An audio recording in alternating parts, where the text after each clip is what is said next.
अज्ञानतिमिराध्यस्य ज्ञानाजन्य शलाकया चक्षुरुन्मीलितं तस्मै श्री गुरुवे नमः. या ओळींप्रमाणेच शिष्याला अंधारातून उजेडाकडे नेण्याचं काम गुरु करत असतात आणि तेच काम कांबळे सरांनी केले. म्हणजे कांबळे सरांविषयी काही बोलणार.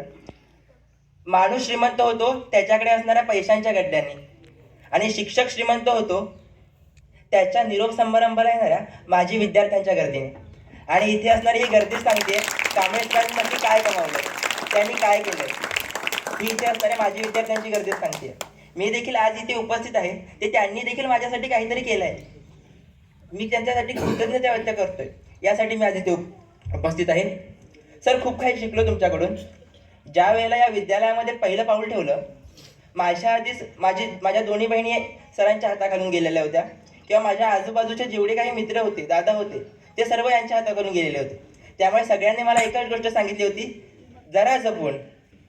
ते ज्येष्ठ शिक्षक आहेत, त्यांच्या पुढे बोलायचं नाही. आणि माझा स्वभाव मस्तीखोर असल्यामुळे मी नवीन होतो, मस्तीखोर होतो. त्यामुळे सर्वात आधी जर सरांचा मार कोणी खाल्ला असेल तर तो देखील मीच होतो. त्यांच्या हातून मार खाण्याचं सौभाग्य मला लाभलं होतं पहिल्यांदा. पण माझ्या विषयी जर बोलायला गेलं तर सर 6वीत आम्हाला इंग्रजी विषय शिकवायला आले आणि मला इंग्रजी विषय आवडायचा. त्यामुळे त्यांच्या तासाला मला मजा यायला लागली आणि त्यांच्याकडून मी 2 गोष्टी खूप चांगल्या शिकलो.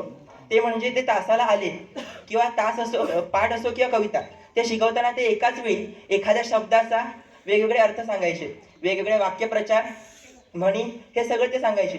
त्याची मदत आम्हाला 9वी 10वीला खूप झाली. त्याच पद्धतीने त्यांच्या तासाचे शेवटचे 5 ते 10 मिनिटं हे अभ्यास कसा करावा यावरती असायचे, ज्याची मदत आम्हाला पूर्ण 5वी ते 10वी मध्ये झाली. कांबळे सर ज्या वेळेला मुख्याध्यापक झाले तेव्हा मी त्यांचा एक गुण खूप नोटीस केला. तो म्हणजे विद्यार्थी शाळेमध्ये यायच्या आधी कांबळे सर शाळेत असायचे. आजूबाजूची साफसफाई आहे का, काय करायला पाहिजे, ते सर्व ते बघायचे आणि त्याच्यानंतरला ते वर्गावरती जायचे. माझ्या आयुष्यातील त्यांच्या प्रभावाबद्दल बोलायला गेलं तर मला 2 किस्से खूप सांगावेसे वाटतात. गेल्या वर्षी आमची 10वी होती. 10वीच्या वर्षामध्ये सरांनी खूप मनापासून आम्हाला शिकवलं. पूर्ण वर्ष एक्स्ट्रा क्लासेस पण झाले आमचे. आणि त्याच्यानंतरला मराठीचा पेपर झाल्याच्या नंतरला मध्ये जे 7 दिवस होते, त्या 7 दिवसामध्ये एक्स्ट्रा लेक्चर घेऊन त्या 7 दिवसांमध्ये पण अजून आम्हाला कसं चांगलं शिकवता येईल ते त्यांनी सांगितलं. आणि त्याचीच मदत मला 70 पासून 89% जाण्यात झाली. त्यामुळे सर त्यासाठी पण तुमचे मनपूर्वक आभार. आज जे आम्ही वक्तृत्व स्पर्धा करतोय, राज्यस्तरीय वक्तृत्व स्पर्धा असो किंवा इंटर कॉलेज असो, तर कदाचित मी त्या केल्या नसत्या. त्याचं एकमेव कारण म्हणजे गेल्या वर्षी मी लगातार 3 जिल्हास्तरीय आणि 1 तालुकास्तरीय वक्तृत्व स्पर्धा हरलो होतो. त्यामुळे माझा जो आत्मविश्वास होता तो पूर्णतः तळागाळात गेलेला होता. बोला आता काय, आता सोडून देऊया. त्याच वेळेला रत्नागिरी जिल्हा सहकारी पटपेढीच्या माध्यमातून एक स्पर्धा होती जी रत्नागिरीला होती. त्या स्पर्धेला सरांनी मला जायचं असं सांगितलं, पण माझा आत्मविश्वास पूर्णतः डळमळीत झालेला. बोललो एवढ्या लांब जाणार, एवढ्या लांबचा प्रवास, नंबर काही यायचा नाही, मग कशाला जायचं. पण सर मला म्हणाले, आपण जाऊया ना, जाऊन तर बघू. नंबर येणं न येणं ही पुढची गोष्ट, पण आपण त्या स्पर्धेत सहभागी तरी होऊ. आणि सर मला स्वतःच्या गाडीतून त्या स्पर्धेला घेऊन गेले होते आणि त्या स्पर्धेला माझा जिल्ह्यात प्रथम क्रमांक आला होता. तिथून माझा आत्मविश्वास वाढला आणि आज जे काय होतंय ते फक्त यांच्यामुळेच होतंय. पण एक गोष्ट अजूनही मला कळली नाही आणि बहुतेक माझी विद्यार्थ्यांनाही कळली नसेल, ती म्हणजे माहीत नाही सर का तुमचे ते 10 शब्द कधी पाठच झाले नाहीत. माहीत नाही सर तुमचे ते 10 शब्द कधी पाठच झाले नाहीत आणि ज्या दिवशी ते पाठ झाले त्या दिवशी तुम्ही ते घेतलेच नाहीत. आणि ज्या दिवशी ते पाठ झाले नाहीत त्याच दिवशी तुम्ही शब्द घेण्याच्या काही.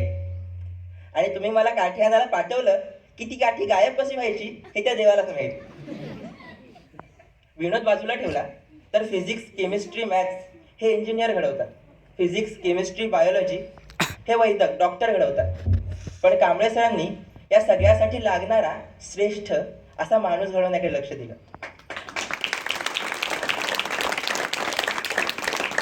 त्यांच्या कारकिर्दीमध्ये त्यांनी कित्येक वकील, कित्येक अधिकारी, कित्येक डॉक्टर, कित्येक इंजिनियर, कित्येक सैनिक त्यांच्या हाताखालून गेले.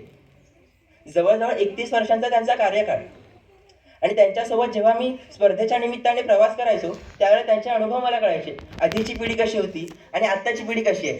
म्हणजे एकूणच त्यांच्या काळापासून ते आत्ताच्या जेनझीच्या काळापर्यंतचा प्रवास त्यांनी पाहिलेला आहे. आणि जशी फिजिक्स, केमिस्ट्री, मॅथ्स ही त्रिसूत्री असतात ना, तशी सरांची सुद्धा 3 सूत्री होती. ती म्हणजे लायकी, क्षमता आणि कुवत.